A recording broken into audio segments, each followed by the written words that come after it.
Salut, c'est Romain, on se retrouve aujourd'hui pour le 6e épisode de Parlons de Design.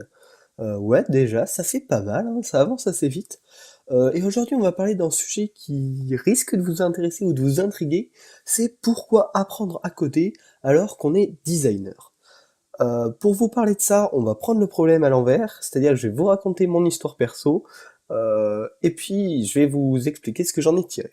Mais avant ça, d'habitude, pour les autres épisodes de podcast, je prenais vraiment pas mal de notes, genre j'avais 2 bonnes grosses pages de notes, mais je trouvais que je lisais un peu trop, du coup j'étais trop concentré sur mes notes, et pas assez sur vous parler, donc pour cet épisode, j'ai bien sûr fait des notes, mais j'ai essayé de les réduire, et donc je vais essayer de vous parler plus naturellement, et vous pouvez me dire en feedback ce que vous en pensez.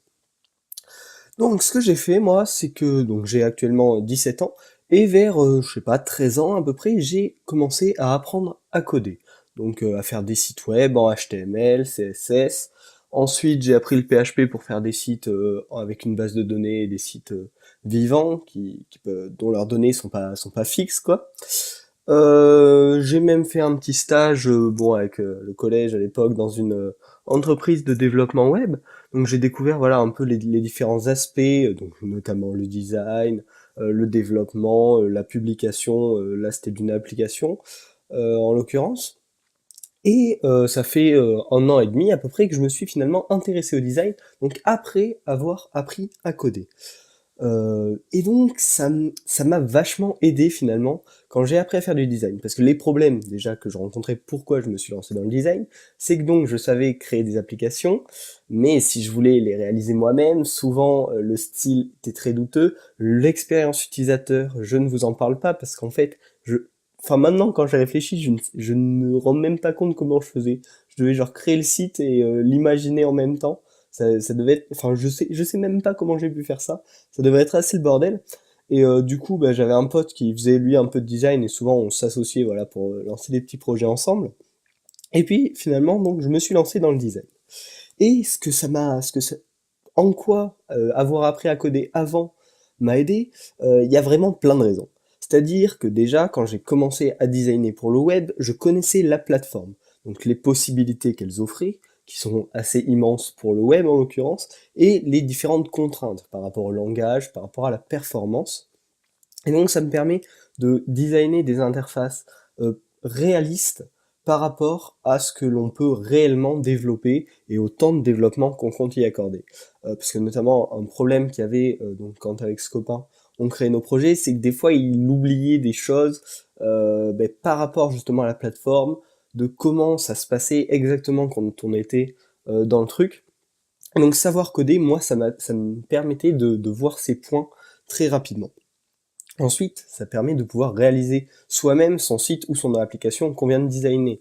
C'est-à-dire que là, en ce moment, je suis en train d'apprendre aussi à faire des applications iOS. Donc ça, c'est dans un but d'avoir un peu un éventail de connaissances, donc développement web, développement iOS et design, pour ensuite pouvoir plus me spécialiser. Tu vois, j'ai que 17 ans, j'ai encore le temps. Là, je regarde pour les écoles l'année prochaine, etc. Et donc, si j'ai un peu des connaissances partout, je me dis que c'est bien. Et donc, bref, bref, là, j'ai un peu dévié du sujet. Mais donc, je suis en train d'apprendre à coder des applications iOS. Et là, je me suis fait un petit projet perso pour m'entraîner, pour tester mes compétences. Je l'ai designé, et puis ensuite, je suis en train de la coder. Et donc, ça peut permettre de lancer des petits projets perso sans avoir besoin justement de trouver des associés ou une équipe, tout seul. Donc, savoir coder, c'est sympa pour ça. Ensuite, si vous voulez pas vous lancer dans un projet tout seul, vous pouvez malgré tout créer des prototypes beaucoup plus avancés si vous savez coder. Il y a pas mal d'outils de prototypage qui permettent de faire des trucs sympas, notamment Anyvision, qui est vraiment top.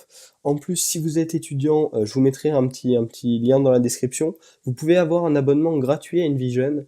Les gars d'Invision sont vraiment sympas, faut envoyer un petit mail, etc. Mais je vous mets un petit lien dans la description pour vous expliquer ça.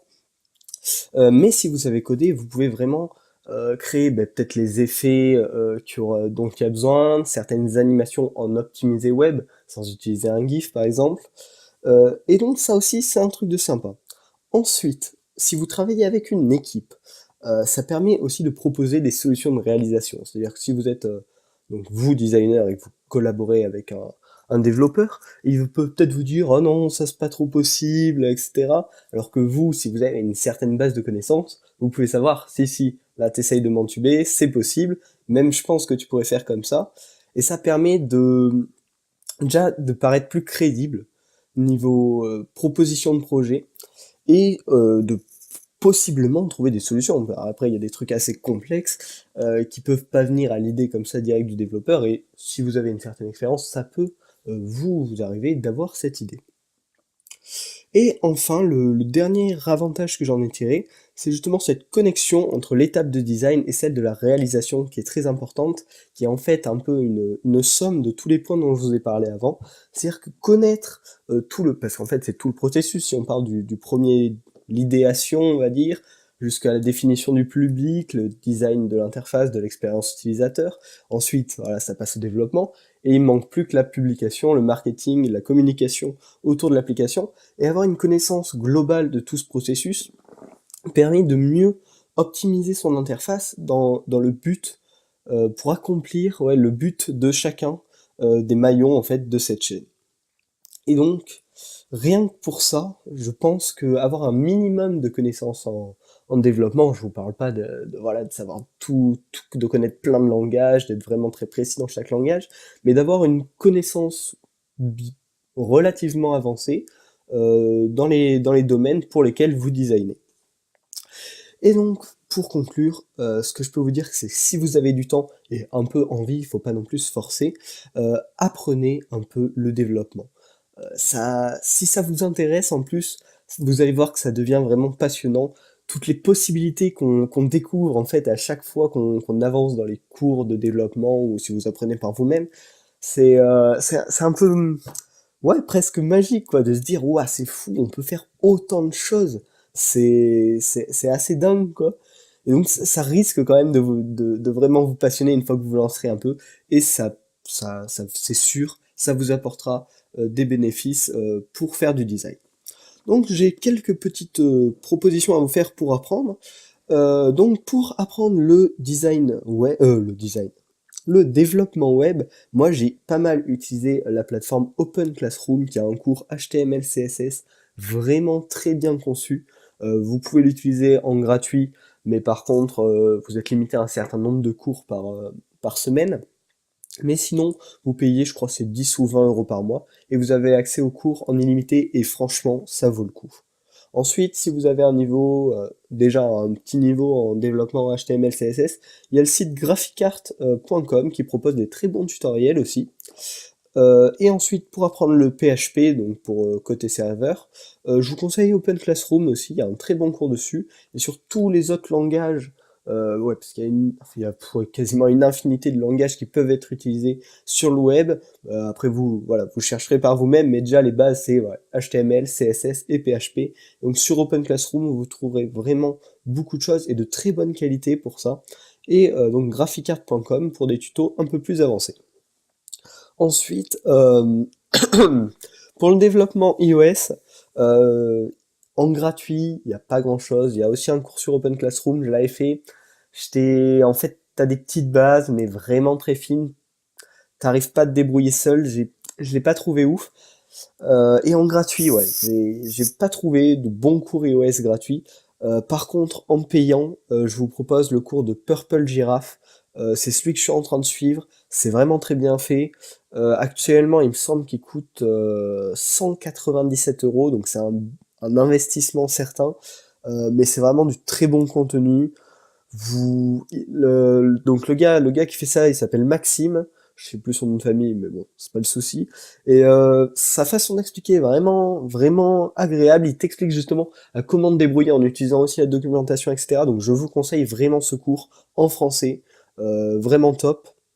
Et pour le développement Android, donc j'en ai pas fait, mais j'ai un peu été chercher. Je sais qu'il y a aussi un cours sur Open Classroom. Après, si c'est comme pour iOS, bof. J'ai aussi trouvé un petit truc qui a l'air sympa, c'est un cours écrit fait par l'université de Nantes, donc je vous mets le lien en description. Et puis sinon voilà, cherchez un petit peu par vous-même. Cours développement Android. Vérifiez bien que c'est pour les dernières versions d'Android et pas des vieux trucs quoi. Et par contre, attention, les livres pour apprendre le développement, je vous le déconseille vraiment fortement. Au départ, pour le développement web, c'est ce que j'avais fait, mais en fait, le problème, c'est qu'un livre, le temps que ce soit écrit, que ce soit publié, etc., le moment où ça sort, ça a déjà des années de retard.